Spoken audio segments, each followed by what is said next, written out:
तो बेटा हम लोगों को आज विधि पढ़नी है साबुन के शोधन क्रिया, अर्थात साबुन किस प्रकार से कपड़ों की धुलाई करता है, सफाई करता है। एक चीज़ तो सबसे पहले ही पता कर लेनी चाहिए कि जो कपड़ों में गंदगी होती है ये किससे बनी होती है, धूल, मिट्टी, तेल या ग्रीस के पार्टिकल से बनी होती है। तो साबुन में से इतनी बात तो सबसे पहले पता कर लेंगे सफाई प्रक्रिया में से कि जो कपड़ों में गंदगी होती है ये क्या है। तो हम इसको जान गए, या तो ये तेल या ग्रीस के पार्टिकल हैं जिस पर धूल या मिट्टी के कण आकर चिपकते रहते हैं और यही गंदगी का निर्माण करता है। तो हम इस बात को सबसे पहले पढ़ेंगे कि साबुन कपड़ों की सफाई कैसे करता है। अच्छा, साबुन को कपड़ों की सफाई तो बाद में करता है, सबसे पहले साबुन को कहाँ घोला जाता है, जल में। आप सभी जानते हो जब भी साबुन को जल में घोला जाता है दो प्रकार की स्थितियां बन सकती हैं। पहली स्थिति, जब साबुन को कम सांद्रता के साथ जल में घोला जाएगा, यह कार्य करेगा एक प्रकार के विद्युत अपघट्य का। और दूसरी सिचुएशन, जो ये पहली सिचुएशन बनी है, जब साबुन को कम सांद्रता में घोला जाता है जल में, ये विद्युत अपघट्य की भांति व्यवहार करता है और पहले प्रकार के स्ट्रक्चर को तैयार करता है। ऐसा कल भी हम लोगों ने पढ़ा था। और दूसरा, जब साबुन की सांद्रता को बढ़ा दिया जाता है। सांद्रता साबुन की कब बढ़ती है, जब आप पानी में साबुन के अमाउंट को क्या करते थे, अधिक बढ़ा देते हो, सांद्रता बढ़ गई। और सांद्रता बढ़ने के साथ साथ क्या करता है कि साबुन बनाता है मिशेल को। तो साबुन मिशेल को कैसे बनाता है इसको बाद में पढ़ते हैं, सबसे पहले लिखते हैं कि साबुन कम सांद्रता पर किसका कार्य करता है, विद्युत अपघट्य का। तो शोधन प्रक्रिया के कुछ स्टेप लिखने होंगे। जैसे मैं पहला स्टेप लिखूंगा, क्या लिखेंगे कि साबुन जब जल के साथ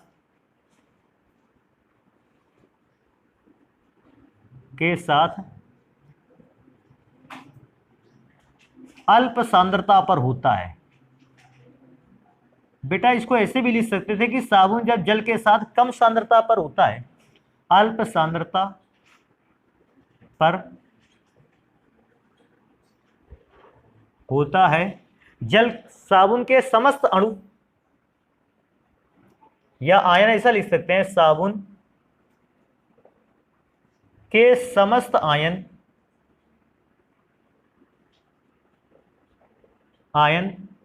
जल की सतह पर वितरित हो जाते हैं। जल की सतह पर वितरित होने का मतलब क्या होता है, फैल जाते हैं, वितरित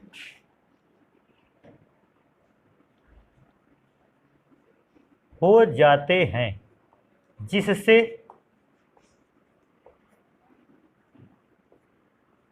साबुन का घोल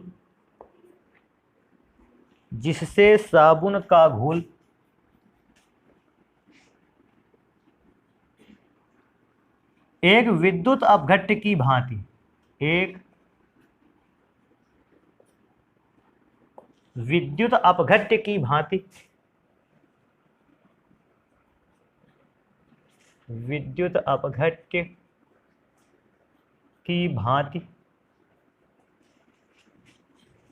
व्यवहार प्रदर्शित करता है। विद्युत अपघट्य की भांति व्यवहार प्रदर्शित करता है।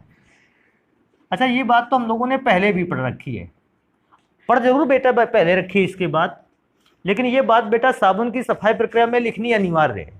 हम पहले से जानते हैं, इसके बात को हम जानते हैं, पढ़ चुके हैं सब कुछ, लेकिन साबुन की सफाई प्रक्रिया में इस बात को बताना पड़ेगा। क्योंकि कभी कभी क्या होता है, बच्चा ये सोचता है हमने साबुन को बहुत कम मात्रा में डाला तो साबुन से कपड़े की सफाई क्यों ना हो पाई। क्यों? क्योंकि उस समय साबुन का कार्य कर रहा था, विद्युत अपघट्य का। भैया साबुन तो तब सफाई प्रक्रिया में हिस्सा लेगा जब वो मिशेल का निर्माण करेगा, और कम सांद्रता में मिशेल का निर्माण होता नहीं तो साबुन सफाई प्रक्रिया में हिस्सा भी लेने वाला नहीं। अब दूसरी सिचुएशन क्या बताएंगे, देखो दूसरी सिचुएशन आप समझ भी सकते हो ऐसे, अगर साबुन की अधिक सांद्रता कर दोगे तो सबसे पहले साबुन के जो पार्टिकल होंगे वो कहां पर स्थान बनाएंगे, सरफेस पर। और जब सरफेस पे पूरी सांद्रता, या ऐसा बोल सकते हैं सरफेस पूरी तरीके से अणुओं से ढक जाती है या साबुन के आयनों से ढक जाती है। अब बेटा अगर सरफेस पूरी तरीके से साबुन के आयनों से ढक गई है और इसके बाद भी आपने एक्स्ट्रा साबुन डाल रखा है, तो अब एक्स्ट्रा जो सोप होगा, जो एक्स्ट्रा साबुन की अमाउंट होगी, वो जल में किसका निर्माण करेगी, मिशेल का। क्योंकि अब सरफेस पे तो कोई जगह बची नहीं, तो वे सारे के सारे पार्टिकल जो एक्स्ट्रा हैं, जो एक्स्ट्रा आयन है, वो जल के अंदर आएंगे और मिसेल का निर्माण करेंगे। तो इस सेकंड नंबर पे इस बात को बताएंगे, क्या बताएंगे, परंतु जब साबुन की सांद्रता, परंतु जब साबुन की सांद्रता में वृद्धि कर दी जाती है, सांद्रता में वृद्धि कर दी जाती है, वृद्धि कर दी जाती है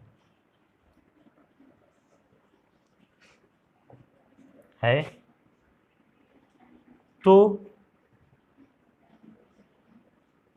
जल की सतह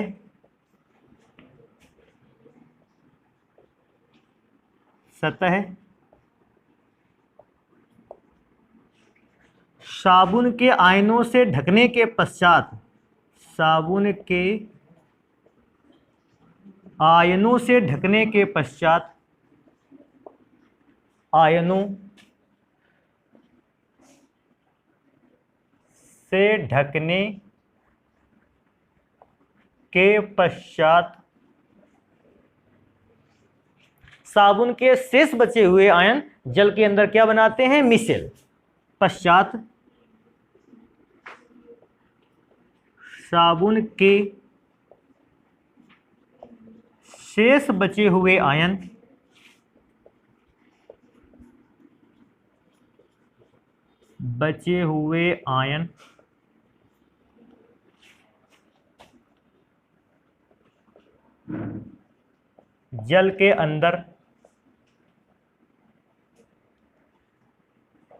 जल के अंदर मिशेल बनाते हैं।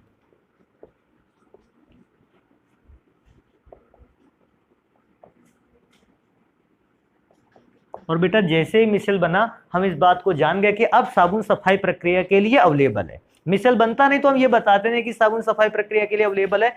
अब बेटा ध्यान से देखते हो, इस बात को बहुत ध्यान से देखते हैं। देखो क्या है, कुछ डिजाइन बनी हुई है यहाँ। देखने से पहली बार में ऐसा लगता है जैसे कोई खेल होने वाला है भी, लेकिन ये साबुन की कम जगह अगर आपके पास हो आप लिख सकते हो, यहाँ पर साबुन की सांद्रता कैसी है, कम, तो आप ऐसा लिख सकते हैं कि साबुन की सांद्रता कैसी है, अल्प सांद्रता। और ये साबुन की सांद्रता क्या होती है, अधिक सांद्रता, इसको लिख सकते थे, या बेटा ऐसा भी लिख सकते थे कि उच्च सांद्रता। और क्योंकि बेटा इन दोनों चीज आर्टिकल्स को तो आप कल ही पढ़ चुके थे, अभी बात करेंगे नेक्स्ट चित्र की। जो यहाँ पे फिगर बना हुआ है इसको ध्यान देंगे।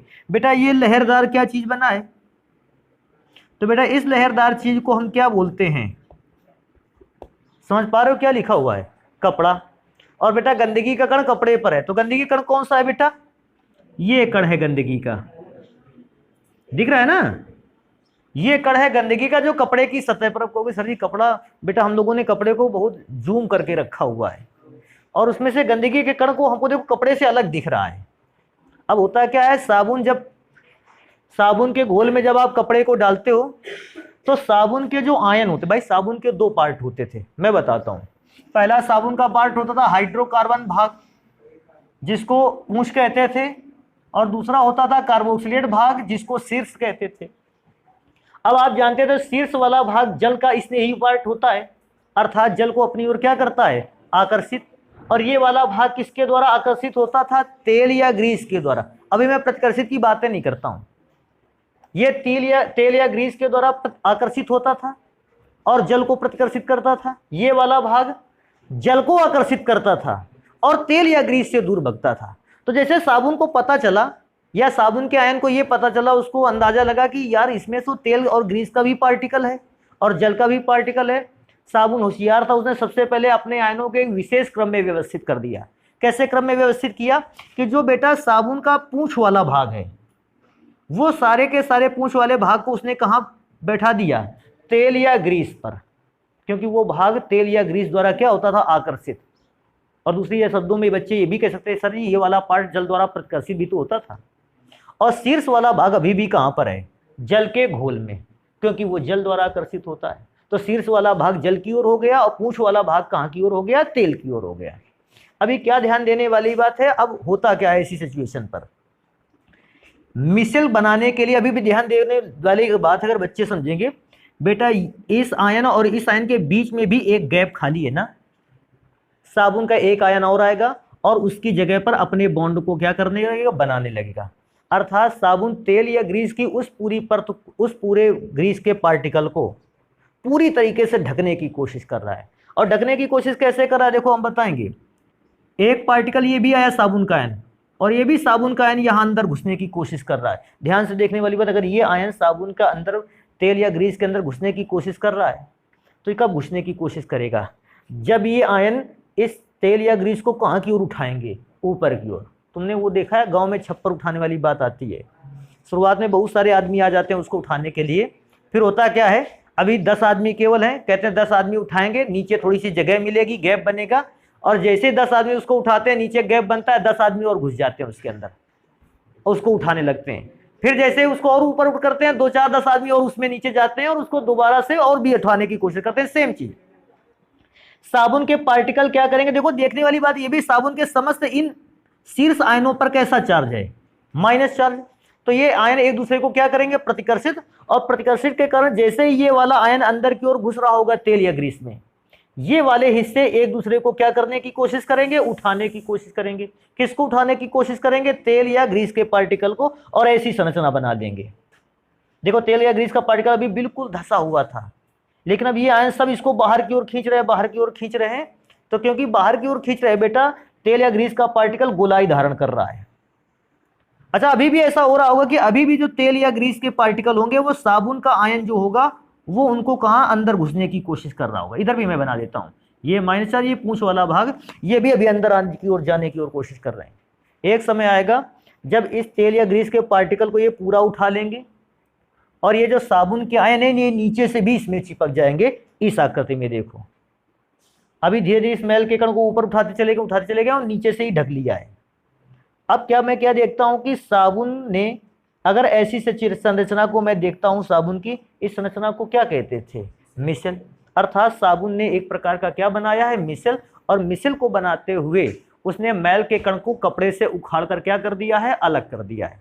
अभी एक और विशेष चीज ये ध्यान देने वाली बात है, मैं पूछता हूं ये पूरा सॉल्यूशन क्या है, तो आप बताओगे सर जी ये मैल के कण पर साबुन के पार्टिकल चिपके हुए हैं। तो मैल के कण पर साबुन के पार्टिकल चिपके हुए हैं, ऐसी संरचना को हम एक और नाम से जानते हैं, पायस। हम लोगों ने पढ़ा था कोलाइडी विलयन कई प्रकार के थे, तो आपने पायस के विषय में क्या पढ़ा था, जब परिक्षेपित प्रावस्था भी एक प्रकार का क्या हो, द्रव, और परिक्षेपण माध्यम भी एक प्रकार का क्या हो, द्रव। अभी ध्यान देने वाली बात है, ये जो अंदर पार्टिकल दिख रहा है ये काहे का है, तेल या ग्रीस का, ठीक है, और ये पानी पर तैर रहा है कि नहीं तैर रहा है। तो तेल या ग्रीस का पार्टिकल कहां पर है, जल में। अगर तेल या ग्रीस का पार्टिकल जल में तैर रहा है तो हम इसको क्या बोलते हैं, पायस। और देखो पायस बनने के कारण ये कपड़े से कहां हो गया है, अलग हो गया है। तो हम लास्ट में एक लाइन में जरूर ये बताएंगे कि एट लास्ट जब मैल का कण जो होता है वो कपड़े से अलग होता है, किसका निर्माण करता है, पायस का, या पायस के रूप में वो क्या करता है, कपड़े से अलग होता है। मैं दोबारा से इस बात को रिपीट कर दूं बेटा, ये किसका पार्टिकल था, तेल या ग्रीस का, मैं मान लेता हूं तेल का पार्टिकल था। अब ये तेल का पार्टिकल कपड़े से निकल गया है तो कहां पर तैर रहा होगा, साबुन के घोल में या जल में। और जब तेल का पार्टिकल जल में तैरता है, अब ध्यान देने वाली बात है, तेल का पार्टिकल कहां है, जल में, तेल भी लिक्विड और जल भी लिक्विड। और आपने पढ़ा था एक ऐसा विलयन जिसमें परिक्षेपित प्रावस्था और परिक्षेपण माध्यम दोनों लिक्विड का कार्य करते हैं, उसे क्या कहते हैं, पायस। तो बेटा ये भी एक प्रकार का पायस बन गया। और हम इसको ऐसे बोल सकते हैं कि पायस के रूप में गंदगी जो होती है कपड़ों से क्या हो जाती है, अलग हो जाती है। तो अब सबसे पहले इन कंडीशंस के विषय में बताना होगा, तो इसको देखो कैसे लिखते हैं, कंडीशंस के विषय में क्या लिखते हैं, जैसे ही तेल, ग्रीस से गंदे कपड़े को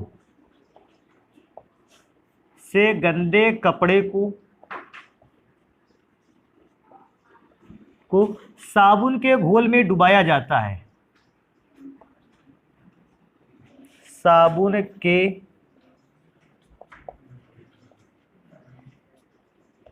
घोल बेटा ग्रीस भी लिख सकते हो, ग्रीज, ये भी सही है।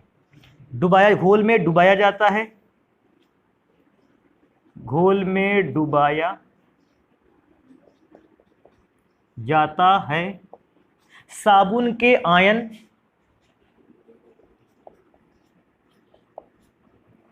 साबुन के आयन, आयन का द्रव विरोधी भाग, बेटा ध्यान से देखना, साबुन के आयन का द्रव विरोधी भाग कहां जा रहा है?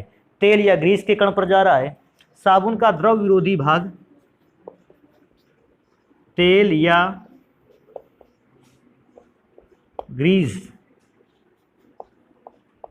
के साथ जुड़कर मिसेल का निर्माण करता है।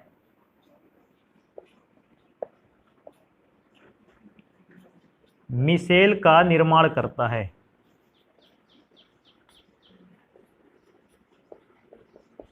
बेटा ये बात तो बता दे कि तेल या ग्रीस के साथ मिसेल का निर्माण करता है, साथ में ये वाली बात भी तो बतानी होगी, जैसे जैसे मिसेल का निर्माण होता जाता है मैल का कण साबुन से, सॉरी कपड़े से क्या होने लगता है? उखड़ने लगता है, बाहर आने लगता है, निर्माण करता है। क्या लिखता है? द्रव विरोधी ग्रीस या तेल के साथ जुड़कर मिसेल का निर्माण करता है और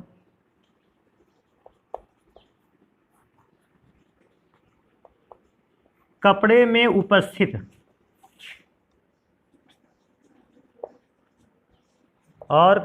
उपस्थित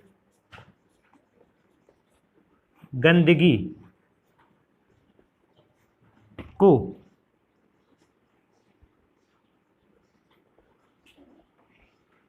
उखाड़ने का प्रयास करता है, प्रयास करता है। और बेटा अगर मैं लास्ट नंबर इसका लिख लूं तो लास्ट नंबर तो मुझे ये बताना होगा क्या करता है कि अब ये पूरी तरीके से तेल या ग्रीस के पार्टिकल्स को कपड़े से अलग करके किसका निर्माण करता है? पायस का। या ऐसे बोल सकते हैं पायस के रूप में जो है वो तेल या ग्रीस का पार्टिकल बदलते हुए कपड़ों की सतह से क्या हो जाता है? अलग हो जाता है। ये बेटर लाइन रहेगी मेरे ख्याल से। क्या लिखते हैं? अंत में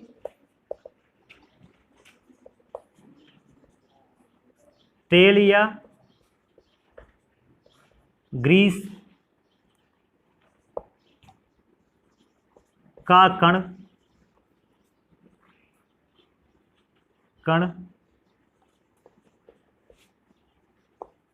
जल के साथ पायस बनाते हुए, जल के साथ पायस बनाते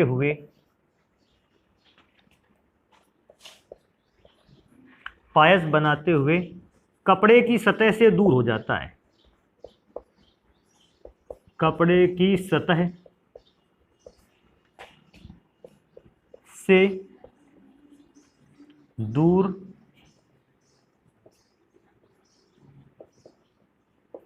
हो जाता है। तो बेटा ये मैंने साबुन की जो शोधन प्रक्रिया थी जिसको कहते हैं साबुन की सफाई प्रक्रिया, इसे एक और नाम जानते हैं साबुन की निर्मलन प्रक्रिया। साबुन की निर्मलन प्रक्रिया के नाम से भी आएगा भैया, हमें यही स्टेप लिख के आने हैं। अच्छा स्टेप बिल्कुल भी कठिन नहीं, पहली वो वाली बात बताएं जब सांद्रता कम होती है साबुन की जल में, दोबारा वो वाली बात बतानी है जब साबुन की अधिक सांद्रता हो जाती है जल में, और तीसरी बार में तो आपको वो वाली बातें बतानी है कि कौन सा साबुन का भाग तेल या ग्रीस के अंदर जा रहा है, कौन सा भाग तेल या ग्रीस से कहाँ आ रहा है? बाहर। और फिर नए नए आयन साबुन के तेल या ग्रीस के अंदर प्रवेश करने लगेंगे, और क्योंकि नए आयनों के लिए एक्स्ट्रा जगह चाहिए इसलिए साबुन क्या करेगा? मैल के कण को कपड़े से कहाँ निकालने की कोशिश करेगा? बाहर। अच्छा जितना मैल का कण कपड़े की सतह से बाहर आएगा मैल का सरफेस एरिया भी तो उतना ही ज्यादा बढ़ेगा, और सरफेस एरिया बढ़ते बढ़ते एक समय ऐसा आ गया कि सरफेस एरिया बहुत हो गया, लेकिन इस दशा में जो मैल का कण था वो कपड़े के सतह से कहाँ हो गया? अलग हो गया। और क्योंकि मैल का कण तेल को मैंने रिप्रेजेंट किया है और ये जल में तैर रहा है, तो तेल जब जल में तैरता है हम इसे एक प्रकार का क्या बोलते हैं? पायस। और लास्ट में मैंने बता भी दिया है अंत में तेल या ग्रीस का कण जल के साथ पायस बनाते हुए कपड़ों की सतह से क्या हो जाता है? अलग हो जाता है। तो ये बेटा साबुन की शोधन प्रक्रिया हो गई। इसके बाद जो हमें अगला आर्टिकल पढ़ना है वो पढ़ना है कोलाइडी विलयनों का निर्माण, कि किसी भी कोलाइडी विलयन का निर्माण कैसे किया जाता है। तो मैं अब इधर लिखूंगा कि कोलाइडी विलयनों के निर्माण से संबंधित कुछ बातें। क्या मैं हेडिंग डालूंगा? सबसे पहले मैं लिखना चाहता हूं कि कोलाइडी, बेटा कोलाइडी भी लिख सकते हो, कोलाइडी भी लिख सकते हो, कोलाइडी विलयनों का निर्माण।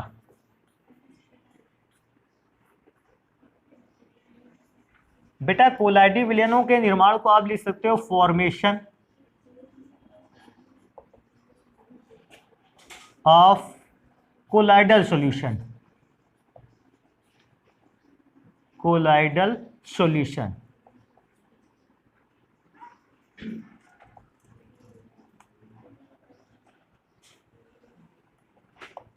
कोलाइडी विलयनों के निर्माण की विधियां ऐसा भी बोल सकते हो। सबसे पहले बात तो मैं ये बताना चाहूंगा, नॉर्मली कोलाइडी विलयन जब मैंने सबसे पहली बार पढ़े मुझे पता चला कोलाइडी विलयन मुख्य रूप से तो दो ही प्रकार के थे, परिचित प्रावस्था और परिक्षेपण माध्यम के आकर्षण बल के आधार पर जब हमने पढ़े रखे थे, हमें कोलाइडी विलयन दो प्रकार का मिला था। सबसे पहला होगा द्रव स्नेही और दूसरा था द्रव विरोधी। तभी ध्यान देने वाली बात है कि हमें द्रव स्नेही कोलाइड भी बनाकर तैयार करने और द्रव विरोधी कोलाइड भी बनाकर तैयार करने हैं। उनमें से मैं सबसे पहले बात करूंगा द्रव स्नेही क्या होते हैं। परिभाषा से रिप्रेजेंट था द्रव स्नेही कोलाइडी विलयन वे द्रव स्नेही कोलाइड वे कोलाइड होते हैं जो द्रव के संपर्क में आते ही शीघ्रता से कोलाइडी विलयन बना लेते थे। क्योंकि द्रव स्नेही कोलाइड द्रव के संपर्क में आके शीघ्रता से कोलाइडी विलयन बना लेते हैं, अर्थात द्रव स्नेही कोलाइडी विलयन बनाने के लिए हमें किसी भी विशेष प्रक्रम की आवश्यकता नहीं होती। जैसे मैं क्या बोलता हूं, गोंद मैंने एग्जाम्पल बताया था। अच्छा सोचो गोंद आपको सूखा हुआ गोंद मिल जाए और इससे आपसे कहेगा काम करो इसका कोलाइडी विलयन बनाओ, आप बहुत ज्यादा मेहनत करोगे तो बस एक काम कर सकते हो, एक डिब्बे पर पानी लिया, गोंद को उसमें क्या कर दिया, डाल दिया, डिब्बा बंद कर दिया, अपने आप कोलाइडी विलयन बन जाएगा। अच्छा आप सोच समझ के, तो अगर गोंद का कोलाइडी विलयन बनाने के लिए कहे, क्या आप किसी विशेष प्रक्रम का इस्तेमाल करते हो? बिल्कुल नहीं। जैसे ही आप परिचित प्रावस्था के कण को परिक्षेपण माध्यम के कांटेक्ट में लाते हो, शीघ्रता से कोलाइडी विलयन बन जाता है। अच्छा ऐसे कोलाइडी विलयन बनाने के लिए हमें किसी भी विशेष प्रक्रम की आवश्यकता नहीं होती। तो मैं क्या सोचता हूं, द्रव स्नेही कोलाइडी विलयनों को बनाने का प्रक्रम भी हमें पढ़ना नहीं है। क्यों नहीं पढ़ना है? क्योंकि ये तो आसानी से बनाए जा सकते हैं। पढ़ना तो उन प्रक्रमों को है जिनको हम आसानी से बना नहीं सकते, जैसे द्रव विरोधी कोलाइड। तो ये लेकिन अब क्या है कि जब कोलाइडी विलयनों का निर्माण लिख रहे हैं तो हमको ये वाली बात तो बतानी जरूरी रहेगी। कौन सी बात? कि द्रव स्नेही कोलाइडी विलयनों को बनाने के लिए किसी भी विशेष प्रक्रम का इस्तेमाल नहीं किया जाता। द्रव स्नेही कोलाइडों को जैसे ही द्रव के कांटेक्ट में लाया जाता है तुरंत या शीघ्रता से कोलाइडी विलयन बन जाते हैं। अतः हमें द्रव स्नेही कोलाइडी विलयनों को बनाने की विधियों को पढ़ना नहीं है। लेकिन द्रव विरोधी कोलाइडों को आसानी से बनाया नहीं जा सकता, इसलिए हमें द्रव विरोधी कोलाइडी विलयन बनाने की विधियों को ही क्या करना है? पढ़ना है। तो जैसे कोई व्यक्ति कहेगा क्या द्रव स्नेही कोलाइडों को विलयन को बनाने की विधियों को पढ़ने की आवश्यकता है? कहोगे बिल्कुल भी आवश्यकता नहीं। द्रव स्नेही को तो पढ़ ही नहीं सकते हम लोग केवल पढ़ेंगे किसको? द्रव विरोधी को। लेकिन बेटा क्या जब भी कभी विधि ऐसा लिख के आ जाता है तो हम लोग को उसमें से द्रव स्नेही वाली बात बतानी पड़ती है। क्योंकि बतानी पड़ती है, भैया हम बता रहे हैं विधि को, देखो कैसे लिखना है। क्या बोलते हैं? द्रव स्नेही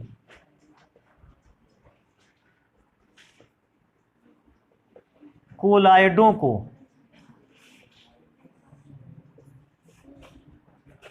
जब द्रव के संपर्क में लाया जाता है, द्रव के संपर्क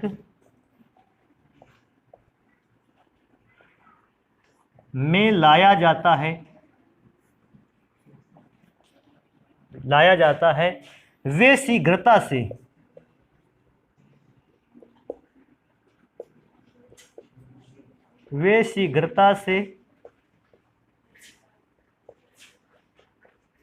कोलाइडी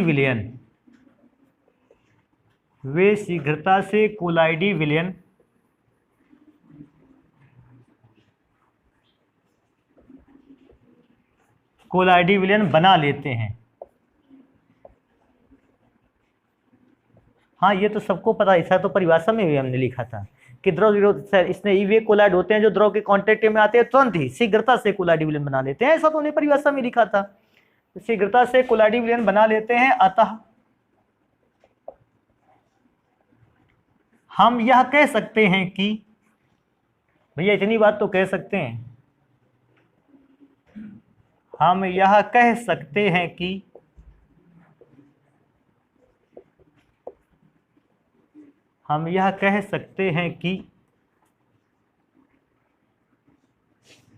क्या कह सकते हैं कि द्रव स्नेही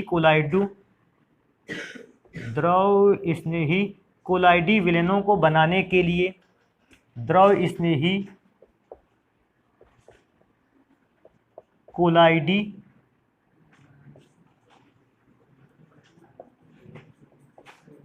विलयनों को बनाने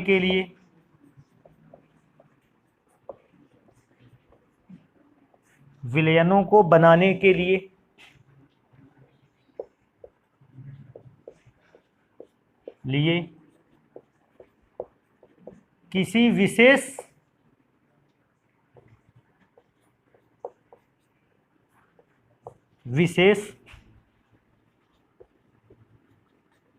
विधि का प्रयोग नहीं करना पड़ता, किसी विशेष विधि का प्रयोग नहीं करना पड़ता है। तो चलो ये वाली बात तो हमने बता दी कि भैया द्रव स्नेही कोलाइडी विलयन जो हैं वो द्रव के कांटेक्ट में आते ही शीघ्रता से कोलाइडी विलयन के फॉर्म में बदल जाते हैं। अतः हमें इस प्रकार के कोलाइडी विलयनों को बनाने के लिए किसी भी विशेष विधि की कोई आवश्यकता नहीं होती है।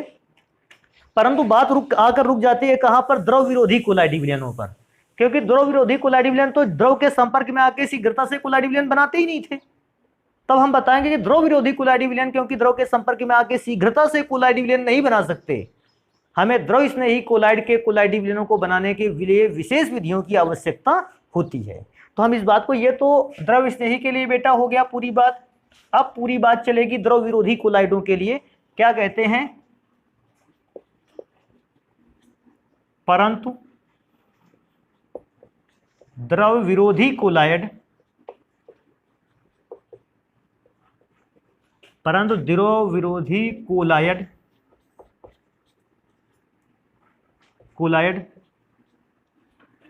द्रव के संपर्क में आने पर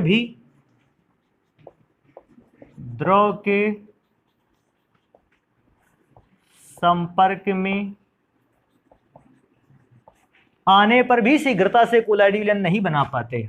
आने पर भी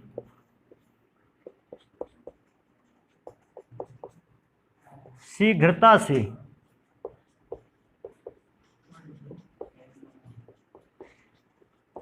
कोलाइडी विलयन नहीं बना पाते।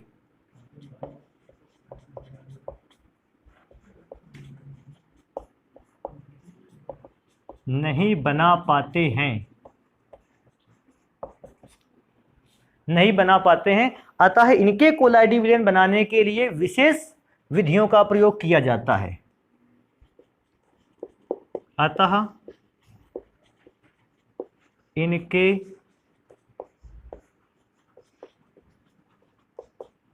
कोलाइडी विलयनों को बनाने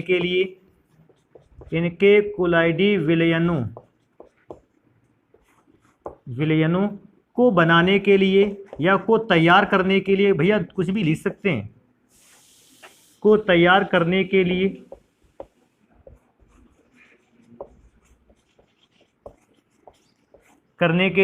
कुछ विशेष विधियों को प्रयोग में लाया जाता है। कुछ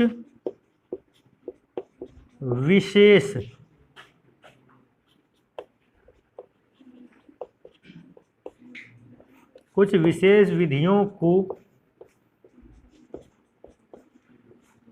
प्रयोग में लाया जाता है।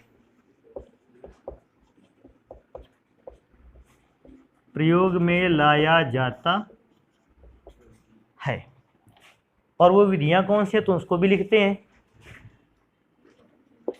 ये विधियां निम्नलिखित हैं। ये विधियां निम्नलिखित हैं। और भैया एक क्या करते हैं कि नीचे विधियां लिखनी होगी, तो एक काम करेंगे, इसको नोट करेंगे, फिर इधर से विधिवत जिसको कहते हैं इधर से विधियां लिखते हैं और उनको देखते हैं कौन कौन से प्रोसेस। अच्छा मैं देखो एक बार दोबारा से इसको लिखा दिया है हमने जरूर, लेकिन हम फिर भी ये जानना चाहेंगे कि किस प्रकार के कोलाइडी विलयनों को बनाने के लिए विशेष विधियों का प्रयोग नहीं करना होता है। द्रव स्नेही कोलाइडों को बनाने के लिए किसी भी विशेष विधि की आवश्यकता नहीं होती। तो हम अब अपने कोर्स में जिन विधियों को पढ़ेंगे या जिन कोलाइडी विलयनों को भी बनाने की विधियां पढ़ेंगे, वे सारे की सारी विधियां जो होंगी वो केवल और केवल किस प्रकार के कोलाइडी विलयन को बनाएंगी, द्रव विरोधी। कहीं लिखा होगा, चलो ढूंढ लेना, द्रव विरोधी यहां लिखा है। केवल द्रव विरोधी कोलाइडी विलयनों को बनाने की विधियां पढ़ेंगे, क्योंकि द्रव स्नेही बनाने के लिए बस आप कोलाइड पदार्थ लो, उसको द्रव के कांटेक्ट में लाओ, सीधे कोलाइडी विलयन बनाकर तैयार करो। एक काम करते हैं, इनको नोट करो, फिर देखो आगे पढ़ते हैं इसका। बेटा लिखा हुआ है कोलाइडी विलयन के निर्माण की विधियां। हम लोगों ने पढ़ा भी कि हम लोग जितने भी कोलाइडी विलयन बनाने की विधियां अगर पढ़ेंगे तो वो सारी की सारी विधियां होंगी द्रव विरोधी कोलाइडी विलयनों को बनाने के लिए, क्योंकि द्रव स्नेही कोलाइडी विलयन को बनाने के लिए तो मेहनत ही नहीं लगती है। तो अब आते हैं द्रव विरोधी कोलाइड को बनाने की कितनी विधियां हैं। मुख्य रूप से द्रव विरोधी कोलाइडों को बनाने की दो विधियां हैं। पहली विधि को कहते हैं परिक्षेपण विधियां और दूसरी विधियां कहलाती हैं संघनन विधियां। अब इन दोनों विधियों को पहले तो समझ लेते हैं कि परिक्षेपण विधियां होती कौन सी हैं। परिक्षेपण विधियां वे विधियां होती हैं जिनमें परिचित प्रावस्था के कणों का आकार 1000 नैनोमीटर से भी अधिक होता है। अर्थात कोलाइडी कणों का आकार जो है वो बहुत बड़ा बड़ा है। वैसे कोलाइडी कणों का आकार की जो रेंज होती है वो रेंज इधर लिख लेते हैं ना, 1 नैनोमीटर से लेकर 1000 नैनोमीटर के मध्य होती है। तो हम हम परिक्षेपण विधियों द्वारा केवल उन पदार्थों के कोलाइडी विलयन बनाकर तैयार करते हैं जिनमें से पदार्थ के कणों का आकार 1000 नैनोमीटर से भी अधिक है। अच्छा ध्यान देने वाली बात है, अगर 1000 नैनोमीटर से कण का आकार बड़ा है, वैसे इतना बड़ा आकार नहीं है कण का आकार इतना छोटा है कि आपको दिखेगा नहीं, लेकिन अगर कभी भी किसी पदार्थ के कणों का आकार 1000 नैनोमीटर से भी बड़ा है और आपसे कहे कि एक काम करो भैया इसको कोलाइडी विलयन में बदल कर दिखाओ, तो फिर हम इस्तेमाल करेंगे परिक्षेपण विधि का। अच्छा परिक्षेपण विधि का इस्तेमाल क्यों करेंगे? क्योंकि परिक्षेपण विधि का कार्य यह है कि ये बड़े आकार के कणों को तोड़ते हुए पीसते हुए छोटे छोटे कणों के आकार में क्या कर देता है, चेंज कर देता है। अभी ध्यान देने वाली जस्ट अलग है कि अगर 1000 नैनोमीटर से किसी कण का आकार है अधिक है तो इसका मतलब है हमें उस कण के आकार को कैसा करना है, छोटा करना है। और छोटा करना है तो उसे तोड़ना या क्या करना पड़ेगा, पीसना पड़ेगा। और तोड़ने या पीसने का कार्य किसका है, परिक्षेपण विधियों का। तो इस बात को हमेशा ध्यान रखेंगे, परिक्षेपण विधियों के थ्रू या परिक्षेपण विधियों के माध्यम से हम केवल उन पदार्थों के कोलाइडी विलयन को तैयार करते हैं जिनमें पदार्थ के कणों का आकार 1000 नैनोमीटर से कैसा होता है, अधिक, और उस बड़े आकार को छोटे छोटे आकार के कणों में तोड़ते हैं और इतने छोटे कणों के आकार के में तोड़ते हैं कि उनका आकार, कणों का आकार टूटने के बाद 1 नैनोमीटर से कितने नैनोमीटर के बीच में आ जाए, 1000 नैनोमीटर के बीच में आ जाए। यह कार्य है परिक्षेपण विधियों का। 3 विधियां हैं, इन 3 विधियों में सभी में से बड़े आकार के कण मिलेंगे, उसको तोड़कर छोटे आकार के कणों में चेंज करना होगा या कोलाइडल रेंज में चेंज करना होगा। कोलाइडल रेंज का मतलब समझते हो, 1 नैनोमीटर से 1000 नैनोमीटर के बीच में बनाना होगा कणों का आकार। सेकंड आता है संघनन विधियां। अब संघनन विधियां परिक्षेपण विधियों से जस्ट अपोजिट हैं। संघनन विधियों में क्या होते हैं, ऐसे पदार्थों के कोलाइडी विलयन बनाने के लिए कहता है जिनके कणों का आकार 1 नैनोमीटर से भी छोटा है। अच्छा सोचने वाली बात है, अगर 1 नैनोमीटर से भी आकार छोटा है कणों को, क्या आपको उसे पीसना पड़ेगा कोलाइडी विलयन बनाने के लिए? नहीं, बल्कि ऐसी सिचुएशन में क्या होता है कि 1 नैनोमीटर से छोटे आकार के कणों का संघनन करवाते हुए बहुत सारे कणों को एक दूसरे के साथ क्या करना होता है, जोड़ना होता है, चिपकाना होता है, या एक ऐसे शब्द में बोल सकते हैं कणों का गुच्छा बनाना होता है। और जो कणों का गुच्छा बनकर तैयार होता है, भाई बहुत सारे छोटे छोटे कण आपस में मिले और एक गुच्छा बनाकर तैयार किया कणों का, और उस गुच्छे का आकार जो है वो किसके बीच में होना चाहिए, 1 नैनोमीटर से 1000। तो दोनों विधियों का अलग अलग जगह प्रयोग है। मैं पढ़ के सुना दूं एक बार दोबारा से। जब पदार्थ के कणों का आकार 1000 नैनोमीटर से अधिक हो, परिक्षेपण विधियां यूज में आएंगी, और जब कणों का आकार 1 नैनोमीटर से भी छोटा हो तो फिर किस में आएगा, फिर हम लोग उसके लिए संघनन विधियों का प्रयोग करेंगे। तो इस बात को बता देते हैं कि संघनन विधि का प्रयोग कब करने वाले हैं और परिक्षेपण विधियों का प्रयोग कब करने वाले हैं। तो हमने लिख रखा है कि परिक्षेपण विधियां, तो क्या लिखेंगे, इन विधियों का प्रयोग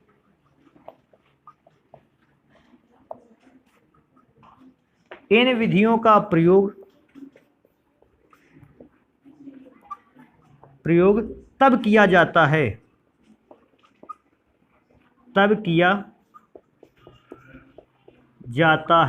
जब परिक्षिप्त प्रावस्था के कणों का आकार, जब परिक्षिप्त प्रावस्था का अर्थ होता है विलेय, समझ रहे हो ना। तब जब परिक्षिप्त प्रावस्था के कणों का आकार, बेटा कणों का आकार कितने से छोटा या बड़ा होना चाहिए, 1000 नैनोमीटर से बड़ा, आकार 1000 नैनोमीटर से भी बड़ा होता है, से भी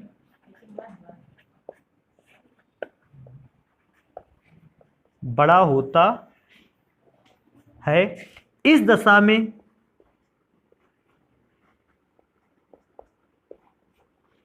दशा में हम उन बड़े कणों को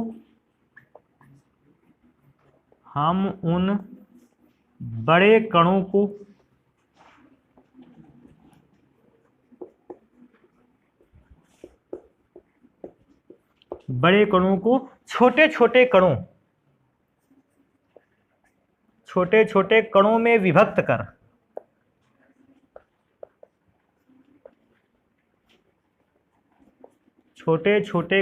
विभक्त कर,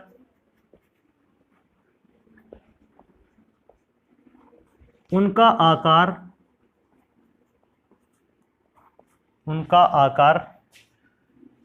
1 नैनोमीटर से 1000 नैनोमीटर के मध्य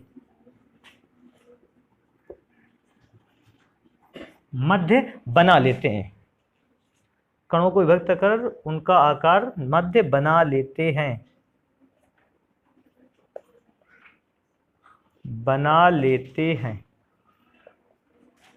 ऐसी विधियां परिक्षेपण विधियां कहलाती हैं, या इन विधियों को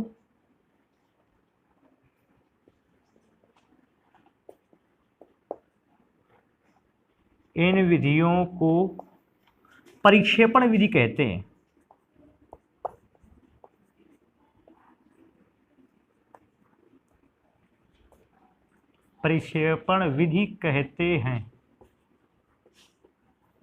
तो ये बात विशेष ध्यान रखना है, परिक्षेपण विधियों में हमेशा बड़े आकार के आपको पार्टिकल मिलते हैं और उन्हीं बड़े आकार के पार्टिकल्स को आपको ब्रेक कर करके छोटे आकार के ऐसे पार्टिकल्स में चेंज करना होता है कि उनका आकार जो है वो 1 नैनोमीटर से 1000 नैनोमीटर के बीच में आ जाए।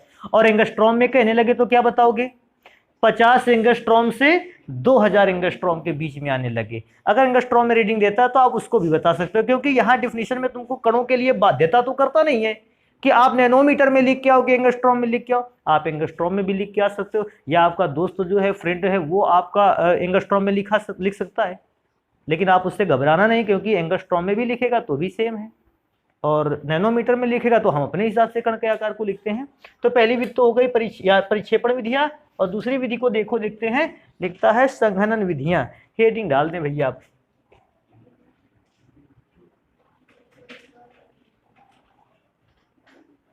संघनन विधियां,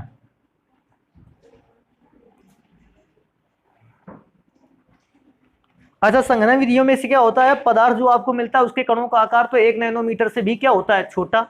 और फिर आप क्या करते हो, उस पदार्थ के कणों के क्या बनाने स्टार्ट कर देते हो, गुच्छे।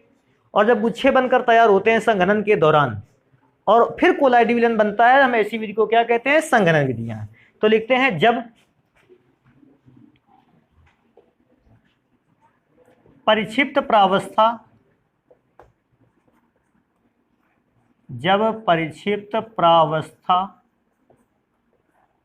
के कणों का आकार के कणों का आकार 1 नैनोमीटर से भी कम, 1 नैनोमीटर से भी कम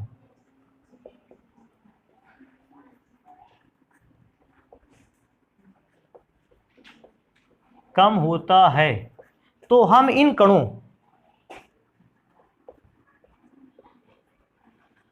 तो हम ऐसा लिख ले और अच्छा लगेगा, हम विभिन्न माध्यमों द्वारा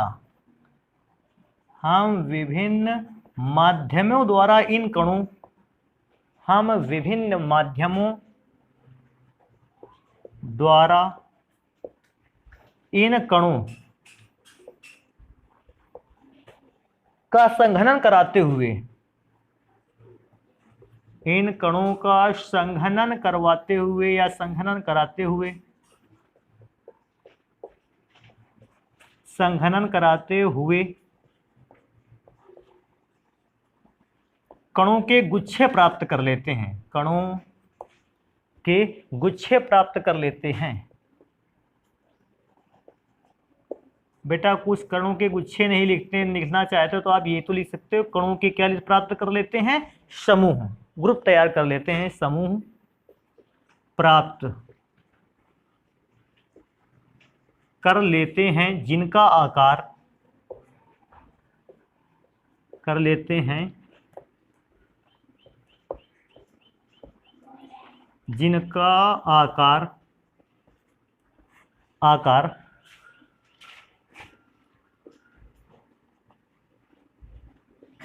गुच्छे बनने के बाद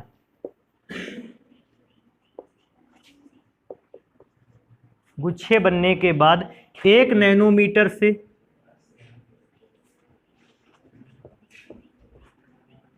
1000 नैनोमीटर के मध्य हो जाता है। 1 नैनोमीटर से 1000 नैनोमीटर के मध्य हो जाता है। इन विधियों को संघनन विधियां कहते हैं।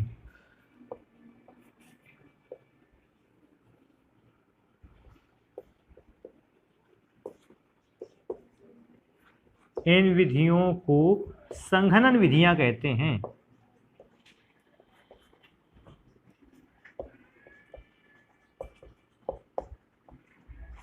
विधियां कहते हैं। तो बेटा ये 2 प्रकार की विधियां हैं जिनको आपको पढ़ना चाहिए। इन दोनों प्रकार की विधियों में भी यार मैं देखता हूं परिक्षेपण विधियां भी 3 प्रकार से हम इसको संपन्न करा सकते हैं। पहला है यांत्रिक परिक्षेपण विधि। अगर यांत्रिक परिक्षेपण विधि में कार्य सेम होना है, क्या जो बड़े पार्टिकल है उनको छोटे छोटे पार्टिकल्स के थ्रू की तरह पीस लेना है। विद्युत परिक्षेपण विधि, इसमें विद्युत धारा का प्रयोग करते हुए बड़े पार्टिकल्स को छोटे पार्टिकल्स में तोड़ना है। और तीसरा आता है पेप्टीकरण, इसमें भी बड़े पार्टिकल्स को तोड़कर कैसे पार्टिकल्स में चेंज कर देना है, छोटे। तीनों सेम प्रकार की विधियां हैं लेकिन अलग अलग माध्यमों में और अलग अलग प्रकार के कोलाइडी विलयन भी बनाते हैं। मैं नेक्स्ट नंबर पर हूं संघनन विधि में विलायक विनिमय विधि होती है। इसके द्वारा भी हम छोटे छोटे पार्टिकल्स को बड़े पार्टिकल में चेंज कर सकते हैं। भौतिक परिवर्तन द्वारा या भौतिक अवस्था में परिवर्तन द्वारा आप छोटे छोटे पार्टिकल्स को बड़े पार्टिकल्स के गुच्छे में बदल देते हैं और कोलाइडल विलयन बनाकर तैयार करते हैं। तीसरा होता है अत्यधिक प्रशीतन द्वारा। हम किसी भी पार्टिकल को या किसी भी कोलाइडल सॉल्यूशन को बहुत ठंडा करते हुए भी उसके कई पार्टिकल्स को आपस में क्या कर लेते हैं, इकट्ठा करते हैं और उससे कोलाइडल सॉल्यूशन बनाते हैं। या लास्ट में रासायनिक विधियों द्वारा भी आप कोलाइडल सॉल्यूशन बना सकते हैं। तो बेटा जितनी भी विधियां हैं इनमें से कुछ विधियों को तो भैया नेक्स्ट क्लास में पढ़ेंगे और उससे बची हुई कुछ विधियों को उसकी नेक्स्ट क्लास में पढ़ेंगे। तो बाकी के लिए मिलते हैं फिर हम लोग कल।